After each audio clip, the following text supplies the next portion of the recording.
بسم الله الرحمن الرحيم الحمد لله رب العالمين وصلى الله على سيدنا محمد النبي الأمين وعلى آله وصحبه ومن اهتدى بهديه إلى يوم الدين وبعد أيها الملأ الكريم السلام عليكم ورحمة الله وبركاته. Lors de notre dernière séance, nous avons parlé de l'état prophétique, c'est-à-dire l'état fondé par le prophète et le sceau des messagers Muhammad sallallahu alayhi wa sallam.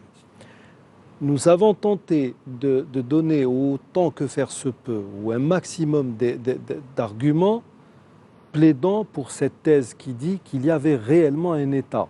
Ce n'était pas une vulgaire tribu régie par un esprit patriarcal, comme voudraient le faire croire certains. C'était réellement un État avec une organisation, avec une vision, avec une politique, avec un ensemble de choses qui faisaient de ce premier noyau de musulmans un État à part entière. En réalité, cet État n'aura pas l'occasion de montrer tout ce dont il était capable pendant cette période de la révélation, donc du vivant du prophète alayhi salatu wassalam, parce qu'il n'a pas duré très très longtemps, mais ces concepts, ces préceptes vont vraiment prendre forme beaucoup plus dans la période dite al-Khilafa al-Rashida, c'est le califat éclairé. C'est avec les 4 premiers califes. Et puis nous avons aussi, les musulmans ou les savants de l'islam s'accordent à dire cela, nous avons un 5e calife éclairé qui va venir un peu après l'instauration d'un État ou d'un système presque de royauté institué par les Omeyyades. C'est le Omar ibn Abdel Aziz, l'un des petits-fils de Omar ibn Khattab. Et donc il va revenir justement sur ce qui faisait le khilafa à l'époque d'Abu Bakr, Omar, Othman et Ali. Et c'est là, aujourd'hui, donc nous allons, dans la même logique, faire la suite de l'émission précédente et parler de l'état prophétique, mais l'état prophétique après le prophète, sallallahu alayhi wa sallam. Pas, parce que quand nous parlons d'état prophétique, ça n'est pas forcément un état où le prophète, sallallahu alayhi wa sallam, est chef d'état. Alors, vers la fin de l'émission, la dernière émission, professeur Belmeki, vous avez évoqué toutes ces missives envoyées aux grands régents de l'époque, parmi lesquels Héracléus, etc. Et comment le prophète sallallahu alayhi wa sallam leur proposait justement la manière dont lui souhaitait qu'ils se comportent avec lui. Il leur proposait, il leur donnait un choix. Et ce qui est bien, c'est que généralement, quand nous, ou quand le commun des musulmans entend « aslim taslam », ça veut dire convertis-toi à l'islam et tu auras la paix. Alors que vous dites « choisis de te comporter pacifiquement avec nous et tu auras la paix ». Et ma foi, ça me rappelle Cheikh docteur Mohamed Sherif Gahar, rahmatullahi alayhi, qui me disait une fois « kullu tafsirin », pas forcément l'exégèse coranique, « kullu tafsirin salihun li zamanih ». Et à juste titre, parce que les musulmans n'ont jamais imposé l'islam, ils apportaient l'islam, ils le proposaient, mais ne l'imposaient point à ceux qui étaient sous leur domination. Et pour preuve, en Hongrie, il y a eu l'islam, en Autriche, il y a eu l'islam, en Pologne, même en France, il y a eu l'islam pendant au moins 400 ans, tout comme en Espagne. Les églises sont toujours là. Les monuments religieux sont toujours là. Puis tout récemment, chez notre ami Nourdine Belhout, il y a un Français, historien, et je pense qu'il est archéologue aussi, qui a fait toute une étude sur bon nombre de châteaux qui sont actuellement en France. Et la tendance, ou la thèse semble tendre vers quelque chose d'assez choquant, peut-être pour les Français, c'est que la majorité de ces châteaux ont été construits par des musulmans. Quand on fait une étude vraiment archéologique et historique basée sur la rigueur scientifique qui s'y a à ce type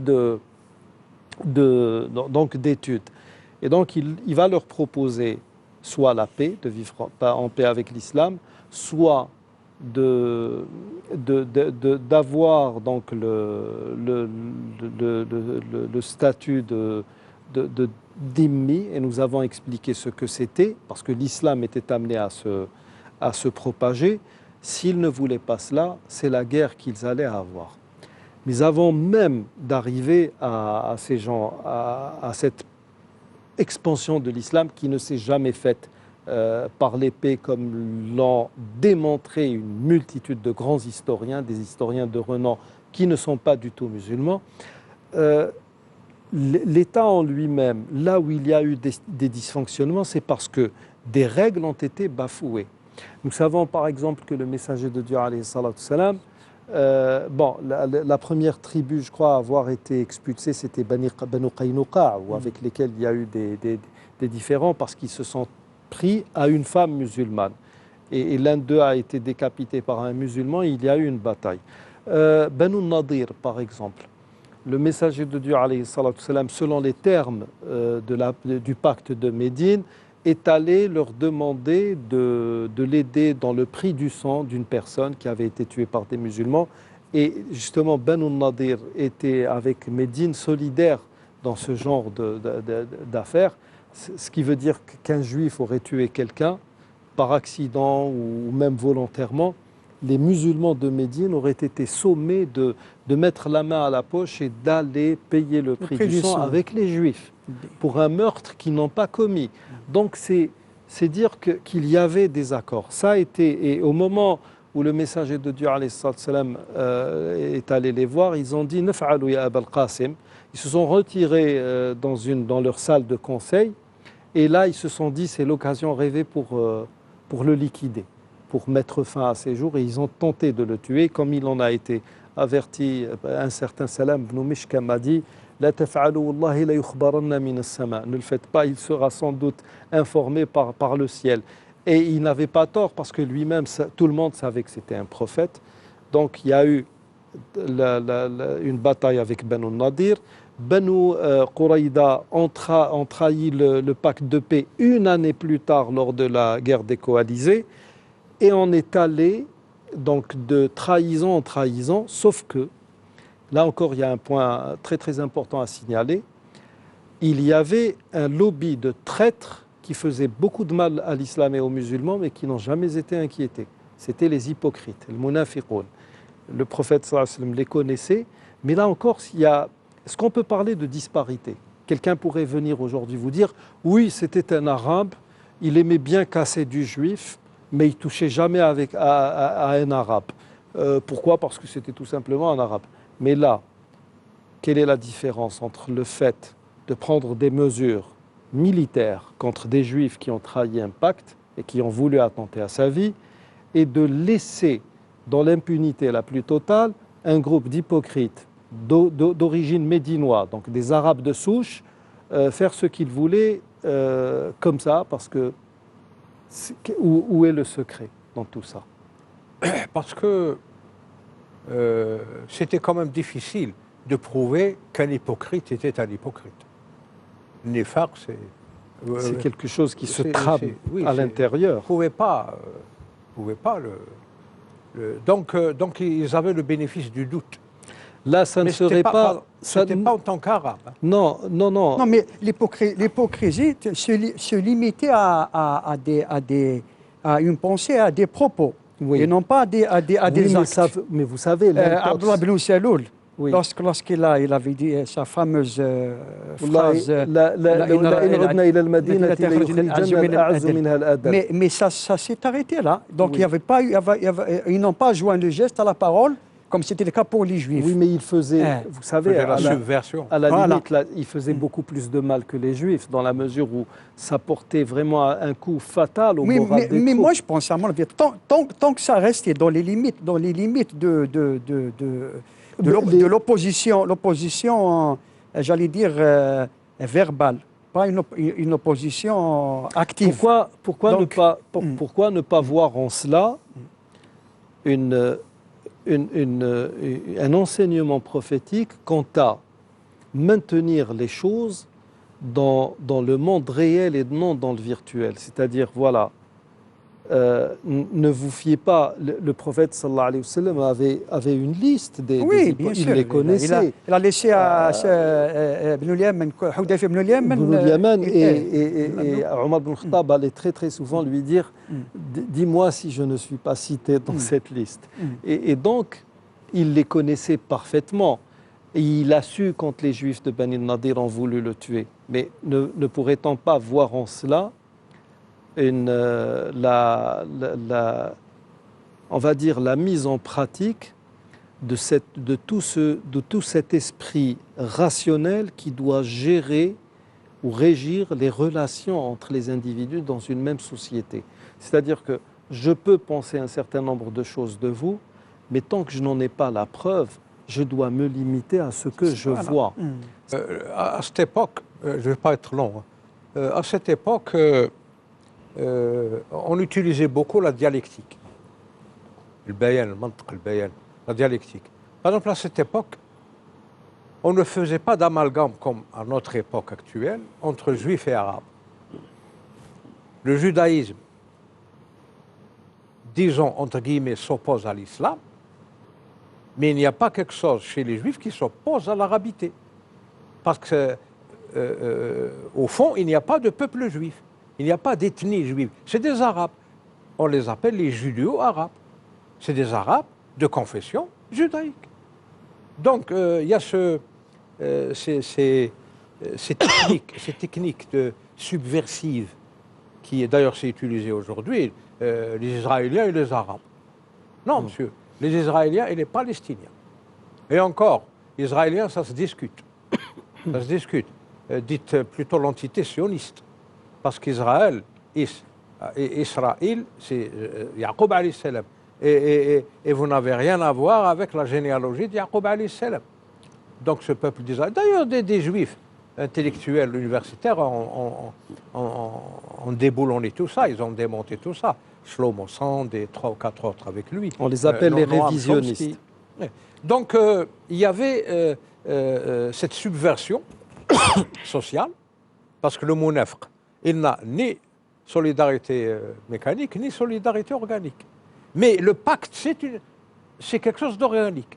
Le pacte comporte des clauses qui expliquent le fonctionnement, l'organique de cet État. Donc si vous le trahissez, vous avez trahi la solidarité organique. C'est ça le point à faire ressortir. Donc, finalement, les incidents qui sont nés de cette subversion ont été limités par la dialectique et ont été dénoncés et mis à nu. Donc, elles n'ont jamais eu un impact comme elles l'auraient aujourd'hui. Par exemple, si aujourd'hui, entre guillemets, un Arabe tue un Israélien, entre guillemets, c'est l'opération plomb durci. Hein.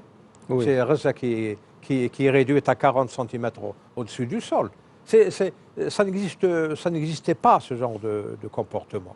Mais ça donne à réfléchir, surtout sur la responsabilité que prennent les musulmans en gérant une société multiethnique, multi-éthique, multi-ceci, multi-cela. Vous avez votre liberté, elle est inaliénable, mais c'est une utopie philosophique. La liberté, c'est une géométrie variable. Ça a été mis en application par les 4 califes, dont la gouvernance n'a pas dépassé 30 ans, c'était 29 ans, virgule. Ils ont été tous tués. Et je n'ai vu personne faire l'analyse de leur meurtre, de leur assassinat. Je n'ai vu personne aborder une analyse contextuelle, opérationnelle, analytique, etc., des dessous de leurs assassinats. Ils l'ont appliqué. Par exemple, l'Égypte se convertissait à l'islam à une vitesse grand V. Mais les Byzantins étaient là. Et il empêchait l'islam de se répandre. Alors, c'était quel sahabi qui a... Amr ibn al-As. Amr ibn al-As. Amr ibn al-As, vous savez, il n'a jamais tiré une flèche sur un Égyptien. Il a mis 8 mois à faire le siège d'un fortin byzantin pour casser la présence byzantine. Parce que c'est elle qui est contre. Et le prophète, il a averti. si vous n'acceptez pas les deux premiers choix, préparez-vous à la guerre. Ils ont fait la même chose en Afrique du Nord. Maintenant, les historiographes européens, ils falsifient l'histoire et la travestissent. Ils disent que les Arabes ont saccagé et détruit la mise à sac. Ils disent le sac de Carthage. Mais ce n'est pas vrai. Le sac de Carthage, c'est les Romains qui l'ont fait. C'est les Romains, oui. C'est les Scipions. Mais eux, qu'est-ce qu'ils ont fait, les Arabes? Les musulmans, parce qu'il y avait des Arabes. Il y avait de tout. Ils ont détruit le fortin byzantin. Ce n'était pas tout Carthage. Ils n'ont jamais touché à des ruines ou des vestiges historiques. Ils ont détruit le fortin byzantin et la présence byzantine est tombée en quelques années. Ça a mis du temps parce que les Byzantins avaient des alliés locaux, chrétiens comme Kousseil, etc. Mais finalement, ça s'est tassé. Donc, la guerre que les musulmans ont fait, c'était pour débarrasser l'Afrique du Nord et les territoires occupés par les Byzantins. Ils n'ont jamais fait la guerre, sauf erreur, par exemple comme pour le cas des Berbères de la Kahina. Mais quand la Kahina s'est rendue compte qu'il y avait une méprise, elle a changé de tactique avec eux. Elle a changé. Oui. C'est une histoire assez longue, on la racontera peut-être un jour. Inch'Allah. Voilà. Donc la guerre, elle est ciblée. Elle est ciblée et avec sa déontologie. Hein. Ne coupez pas d'arbres, ne tuez pas les vieillards, les enfants, les femmes, etc. C'était appliqué à la lettre. Hein. On ne peut pas reprocher aux musulmans d'avoir fait des atrocités comme les Wagner ou des trucs. Maintenant, pour revenir à cette idée d'État prophétique, les concepts ou les fondements de cet État vont se cristalliser, vont prendre forme beaucoup plus avec la période du califat, les 4 premiers califes. Vous avez le premier, Abu Bakr as-Siddiq, radiyallahu anhu, c'était quelqu'un qui était acquis à Mohammed sallallahu alayhi wa sallam. Mohammed avant qu'il ne devienne prophète. Et on le voit, par exemple, juste avant sa mort, le messager de Dieu alayhi salam a placé Oussama, qui était très très jeune, radiyallahu anhu, à la tête d'une armée. Et Omar ibn Khattab était contre. Il était contre déjà du temps du prophète. Omar ibn Khattab, c'était quelqu'un qui, très très souvent, même haussait le ton un peu avec le prophète sallallahu alayhi wa sallam. Il s'en excusait par la suite. C'était pas un homme colérique ou tempérament.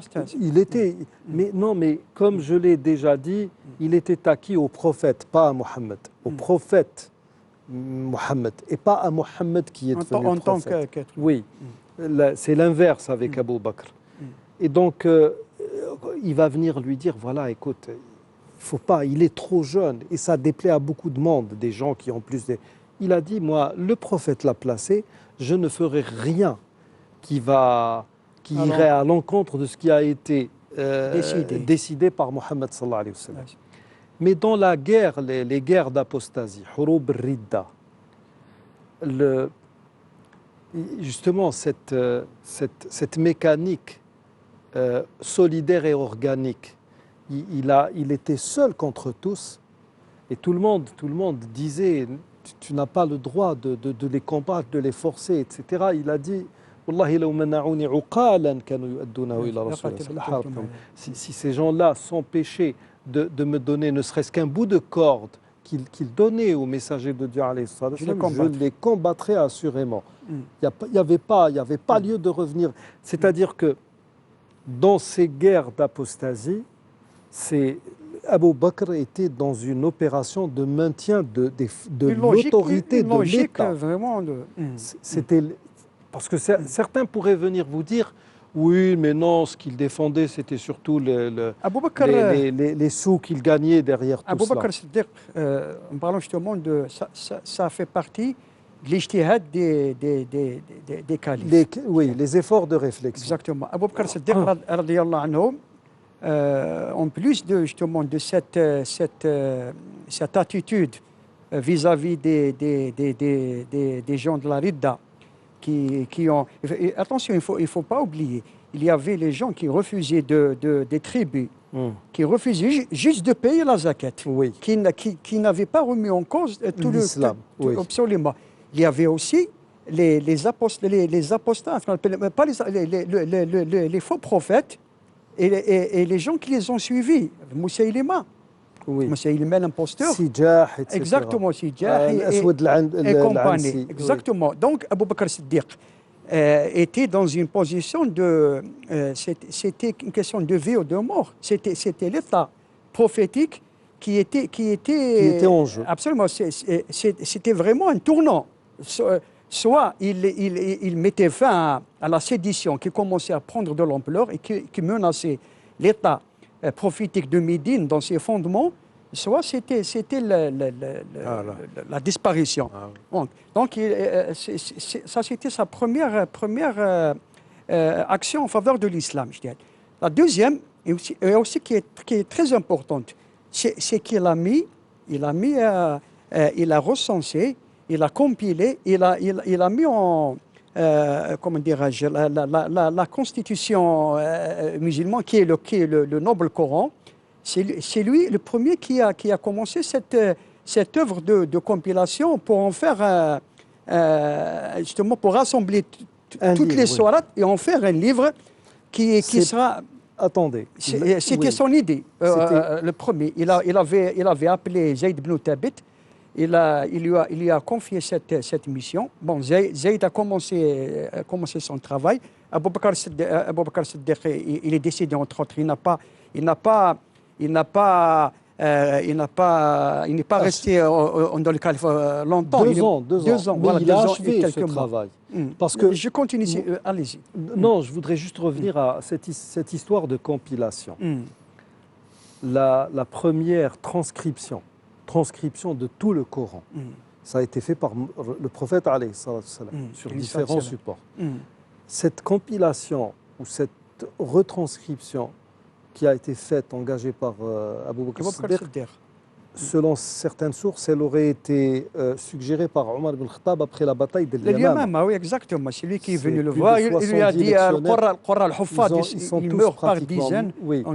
Et donc, la deuxième, c'était le Coran sur un seul et même support. Voilà, c'était du papyrus ou du papier. Mais c'était énorme, parce qu'il y avait toutes les formes des modes de lecture, les formes arabiques qui existaient, etc. C'est Othman ibn Affan qui va terminer achever il ne gardera que l'arabe de Quraysh pour éliminer toutes les autres. Certains linguistes appellent ça des formes arabiques. C'est des variantes. Voilà. Donc, lui, justement, il va donc faire en sorte qu'il va pérenniser le Coran, le texte coranique. Très important. Cette œuvre, c'est la Constitution. Malheureusement, qui déplaît à tout le monde, même à des musulmans. On ne sait pas pourquoi. On vous dit, oui, non, mais attendez, où est le Coran d'Ibn Mas'ud, où est le Coran de Ali ibn Abi Talib, alors que, pour que nos téléspectateurs le sachent, le fameux Coran d'Ibn Mas'ud, oui, il y avait un Coran chez Ibn Mas'ud. Parmi ses particularités, entre sourate l'Ikhlas, Qul huwa Allahu ahad, et Qul a'udhu bi rabbil falaq, et Qul a'udhu bi rabbin nas, il n'y avait pas Bismillahir Rahmanir Rahim. C'est ça le Coran d'Ibn Mas'ud.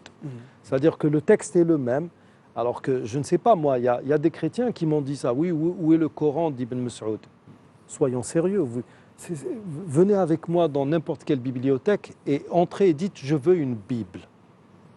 Et vous serez surpris du nombre de versions. Les quatre Bibles déjà, sans compter les apocryphes. Les quatre qui sont reconnus. Non, là on parle des évangiles. C'est la Bible catholique. Je vous parle des 2 testaments compilés, confondus, avec les je ne sais combien de centaines de variantes. Attention, même cette Bible, le problème est qu'il est là. Je me livrais dernièrement à un travail où je devais faire une traduction. Et puis, dans ma recherche, à chaque fois que je prenais un verset biblique, j'allais dans des sites spécialisés pour voir la Bible, la grande Bible de Tours, la Bible Vigouroux, la Bible Darby, la Bible ceci, la Bible cela. Et malheureusement pour nos amis chrétiens, étudier l'histoire de ces Bibles, elles ont toutes été jugées corrompues. Les textes que vous avez, selon les variantes ou les versions que vous avez, vous allez vous retrouver à un moment donné de l'histoire face à une étude critique qui vous dira cette Bible est corrompue. On ne peut pas l'utiliser comme Bible. Et pourtant, vous les utilisez. Et il est là le problème. Vous avez une maison de verre et vous tirez sur les autres avec des pierres. D'ailleurs, si vous permettez. Donc, Abu Bakr as-Siddiq, radiyallahu anhu, son règne, son califat n'a pas duré longtemps. Donc, 2 ans, 2 ans à peine. Ensuite, c'était le califat de Omar al-Khattab qui avait duré quand même. On dit, certains, ça va entre 14 et 18 voilà, ans selon les différentes Donc, sources. c'était, je crois que lui ou son califat ou celui de Othman qui a le plus duré. Oui. Donc, forcément, Omar al-Khattab avait pris des décisions nombreuses et très importantes. Entre autres, c'était lui, justement, qui avait admis les Zoroastriens comme membres de la société musulmane, de l'État musulman, suite à un hadith que lui a rapporté Abdurrahman bin Auf. Exactement. Exactement. Il lui a dit, j'ai entendu le prophète d'Islam dire, il lui a dit, le prophète a reçu leur jizya, leur impôt. Il a reçu, il a envoyé, je ne sais pas quel est ce compagnon qu'il avait envoyé, il a reçu de leur part la jizya, donc il lui a dit, je témoigne que Omar, à partir de sur le témoignage de ce hadith, il a considéré les Zoroastriens comme faisant partie de l'État musulman de l'époque. D'accord. Là, si vous permettez juste un petit break pour que les gens comprennent. Nous sommes à une époque où Omar ibn al-Khattab agissait comme Abu Bakr as-Siddiq, c'est-à-dire il était tout à fait interdit d'invoquer un hadith. Abu Bakr était clair, vous êtes en train de dire des choses ou rapporter des propos du messager de Dieu sur lesquels il n'y a pas consensus, et ces différences ne pourraient que s'aggraver ou prendre de l'ampleur après vous. Donc, ne citez jamais le messager de Dieu. Nous avons le livre de Dieu, c'est notre seule et unique référence, ou c'est la première base de référence. Ensuite, d'ailleurs, Abu Bakr et Omar interdisaient aux grands compagnons de quitter Médine. Et on ne pouvait voyager qu'avec un sauf-conduit. C'est dire que le passeport a été inventé par Omar ibn Khattab. La démocratie. Oui, et puis même les voyageurs qui traversaient le territoire musulman devaient être munis d'un sauf-conduit. C'est le passeport, c'est-à-dire vous voulez passer, il vous faut un document. Et justement, en plus... je termine juste cette idée parce qu'elle est très importante, parce que les gens pourraient vous dire, oui, non mais attendez, ça marchait comment? Au petit bonheur la chance, le type il est là, il ne sait pas quoi faire, et l'autre il vient, il lui dit, oui, attends, ton prophète il a dit ceci, il a dit cela. Ça ne marchait pas comme ça. Abdurrahman ibn Auf a parlé parce il fallait qu'il y ait d'autres personnes qui soient au courant de ces propos du prophète sallallahu alayhi wa sallam, de cette sentence prophétique. Comme Abdurrahman ibn Auf fait partie des 10 élus du Mubasharin bil Exactement, Jannah. Et donc, c'est comme ça que ça se faisait. On ne sait pas quoi faire et quelqu'un vient vous dire non, j'ai entendu le messager de Dieu. C'est comme à Emmaüs, à Amouas. Est-ce que je pénètre la ville ou pas? Est-ce que je dois rebrousser chemin? Jusqu'à ce que l'on vienne dire, on a entendu le messager de Dieu dire, si vous entendez que la peste s'est déclarée ou une épidémie s'est déclarée dans un endroit, n'y entrez pas. Si vous y êtes alors que la peste y est déclarée, n'en sortez pas. Et donc, on a tranché la question avec des propos prophétiques. Ce n'est qu'après cela, c'est beaucoup plus à l'époque de Omar ibn Abdelaziz qu'on a commencé à compiler la tradition prophétique. Pourquoi? Parce qu'il y avait trop de faux hadiths en circulation. Hamad, le cheikh, l'imam Ahmed ibn Hanbal, c'est pas Hamad ibn Salama, c'est un autre Hamad qui disait qu'en Irak, il circulait quelque chose comme 14 000 faux hadiths. Oui, c'est énorme, c'est un corpus. Donc il fallait faire tout un travail. Donc, nous revenons à Omar ibn Khattab. Omar Khattab, voilà, entre autres décisions très importantes qu'il avait prises suite à la conquête de l'Irak. Exactement. Oui. Brockelman dit dans son livre sur Les peuples l'État et les peuples arabes.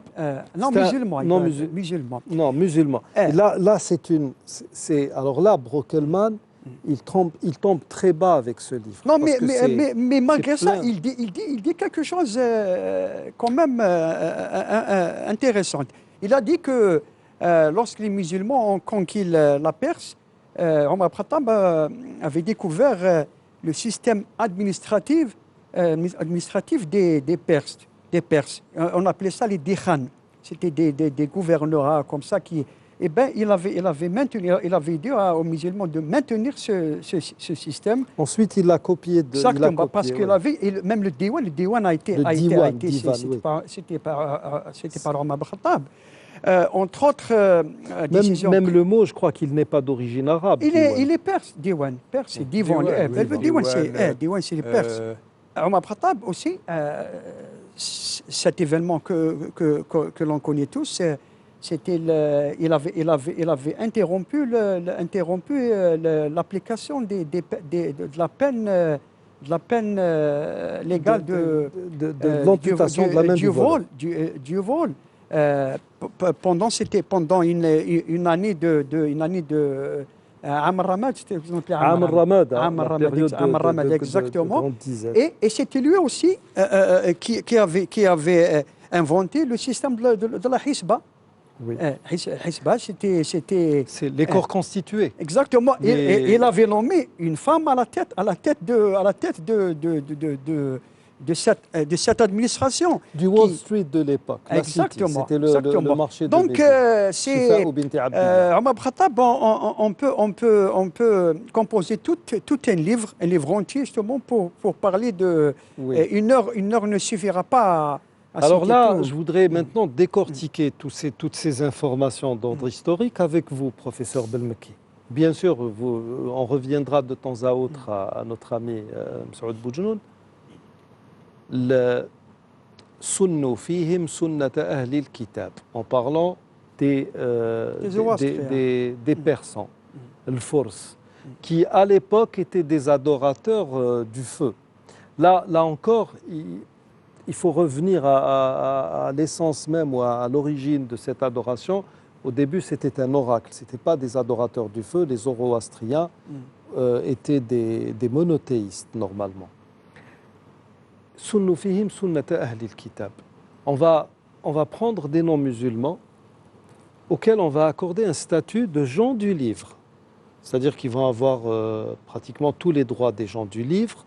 Ils vont vivre en paix, ils vont garder leur religion s'ils le veulent. Ils vont payer un impôt. Tout comme moi, l'Algérien, je paye un impôt dans mon pays si je me livre à une activité. J'ai un impôt foncier. Que je sois commerçant ou pas, je suis obligé de le... Parfois, on paye plusieurs impôts. Oui. Donc, c'est normal. Donc, là, est-ce que nous sommes dans un État, qui plus est un État de droit, ou est-ce que nous sommes dans la logique de Gengis Khan, dans la logique de Bourmont, quand ils sont venus ici, ces chers Français qui sont venus nous apporter la civilisation? Est-ce que nous sommes... Est-ce que vraiment nous sommes dans l'État? Vous avez bien fait de citer Gengis Khan. Gengis Khan et ses Mongols, son Holako après lui, ils ont dévasté l'Irak, qui était, Bagdad, c'était le centre un peu culturel du monde, civilisationnel culturel. Pourquoi? Et il a laissé une phrase dans l'histoire qui dit à peu près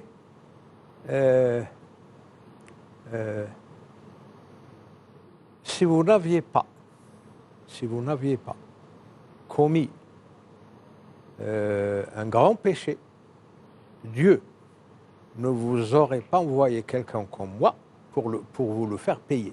C'est-à-dire là, il a engagé un déterminisme divin. Peut-être pour justifier ce qu'il a fait. C'est un peu le travail qui a été fait par Léon de Roche quand il voulait légitimer la présence française ici. Il fallait chercher des fatwas. C'est Dieu qui a voulu. Le service qu'il a rendu au monde musulman qu'il avait dévasté, il l'a réunifié. C'est un service que les historiographes Parce que le problème de l'histoire, c'est les historiographes, les gens qui écrivent l'histoire. L'histoire, il suffit de prendre les événements, faire de l'événementiel. Et vous avez une vue... terre à terre, pratiquement. c'est-à-dire panoramique de ce qui s'est passé. Mais quand vous lisez les historiographes, chacun raconte comment il perçoit. C'est-à-dire il fait des interprétations personnelles. C'est ça le problème des historiographes. Parce que les historiographes relèvent d'écoles d'histoire qui peuvent être coloniales, déviantes, Tendancieuse. tendancieuses, c'est le mot, oui. Et il peut créer un tas d'insanités à partir de là. Pourquoi vous ne dites pas que la manne d'argent est apparue durant les califats, durant le Omar ibn Aziz, justement par bonne gouvernance, c'était de la bonne gestion. Ce n'était pas de la mauvaise gestion. Vous ne reconnaîtriez jamais que ces gens peuvent faire de la bonne gestion.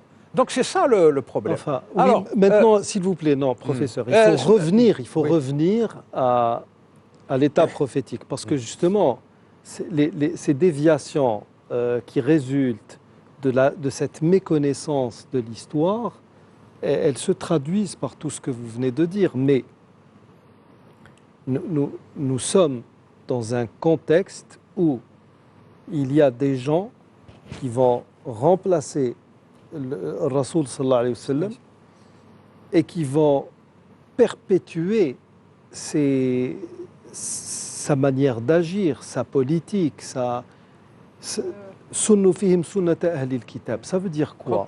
Ça veut dire qu'on a, ça veut dire que on a donné à des gens qui n'étaient pas musulmans le statut de citoyen. Si vous permettez, juste entre parenthèses, moi je pense que c'est le communautarisme avant l'heure. C'est ce qui se passe actuellement, par exemple, en Angleterre, aux États-Unis, où chaque communauté, au Liban, exactement, gère elle-même. Non, le Liban, c'est le patchwork, c'est la fragmentation. Là, ce que dit constitutionnel. Ce que dit, oui, attendez, ce que dit M. Boujnoun est beaucoup plus approprié dans la mesure où ce communautarisme, justement, il existait même à l'époque du prophète sallallahu alayhi wa sallam. Les Juifs avaient leurs propres tribunaux. Ils étaient libres de venir régler leurs litiges devant le prophète alayhi wa sallam, comme ils étaient libres de le faire en vase clos entre eux. Et ils ne pouvaient dépendre de l'autorité judiciaire musulmane que lorsqu'un méfait sortait de leur communauté. Absolument. Donc, quand c'était entre eux, ils avaient leur législation. Oui. Ils avaient leur libre arbitre. C'était pratiquement, c'est le système du sang indrin, c'est-à-dire vous avez un pouvoir législatif judiciaire qui fait autorité, qui règle les litiges entre les Juifs. Et le communautarisme, c'est les fondements de la démocratie. C'est ça. Et tout le monde vit en harmonie. C'est le vivre ensemble, ce qu'on appelle le vivre ensemble aujourd'hui. Mais là, justement, ce qui est encore plus beau en islam, c'est que vous avez le prophète sallallahu alayhi wa sallam qui regarde le cube noir, la maison sacrée de Dieu, et qui dit « Par Dieu, la vie d'un musulman est plus importante que toi. » Mais cet intérêt pour la vie, il dépasse celui du musulman. La dépouille d'un juif passe devant lui, il se lève, et on lui dit, mais c'est la dépouille d'un juif, au message, n'est-ce pas une âme? Oui. Et puis, Omar ibn Khattab qui va rester dans cette logique. Il trouve un juif en train de mendier. Pourquoi tu mendies? Parce que Omar ibn Khattab était contre la mendicité. Il n'aimait pas cela. Ah oui. Et je tends la main au calife, au commandeur des croyants, parce que je n'ai pas de quoi vivre. Je ne peux plus faire face à la jizya, tribut de capitation. Et là, Omar ibn Khattab va dire afqarnahu fi sigharih. Donc nous l'avons appauvri pendant sa jeunesse parce qu'il travaillait, il payait cet impôt, et nous l'avons délaissé dans sa vieillesse. Il lui a imposé une pension, une retraite. Beit Mal Muslimin.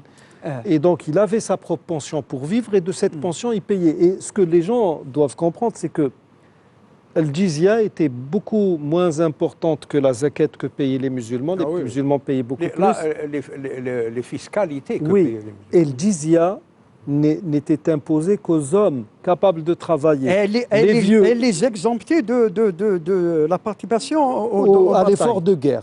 Exactement. Il n'était pas. Le jizya, les femmes et les enfants ne payaient pas de jizya. Il n'y avait que les chefs de famille qui le... Même les infirmes.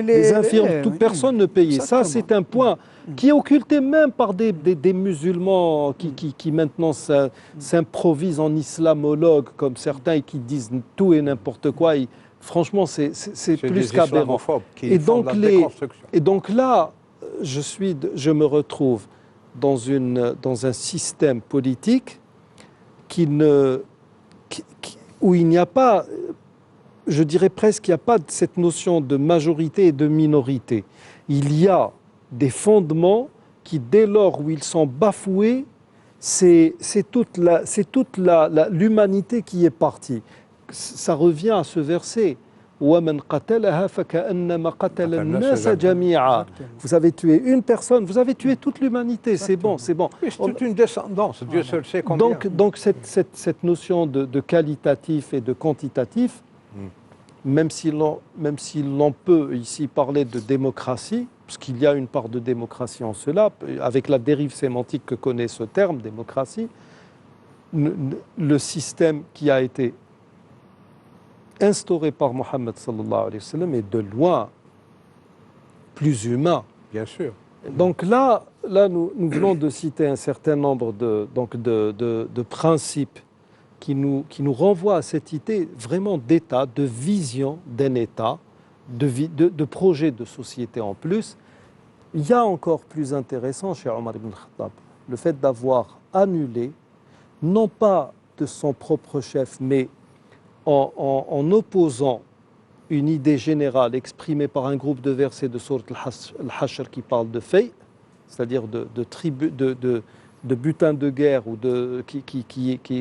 qui vient sans bataille, sans effort, et pour annuler cette tendance, ce commandement coranique qui stipule qu'après chaque bataille, le messager de Dieu sans messager et les combattants ont droit au cinquième du butin.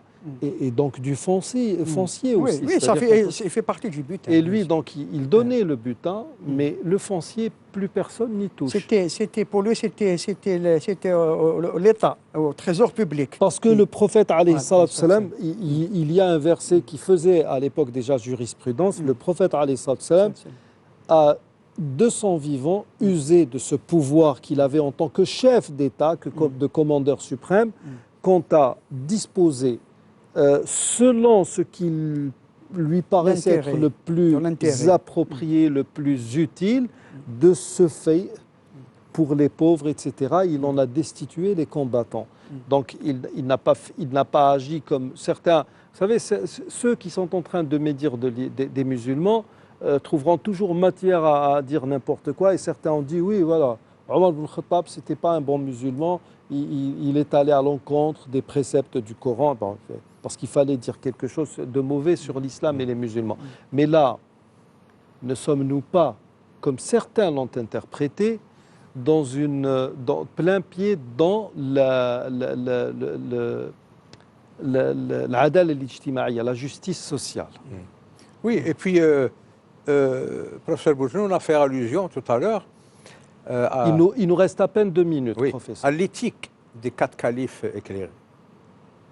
Cette éthique a été décrite par le prophète alayhi salatu wassalam.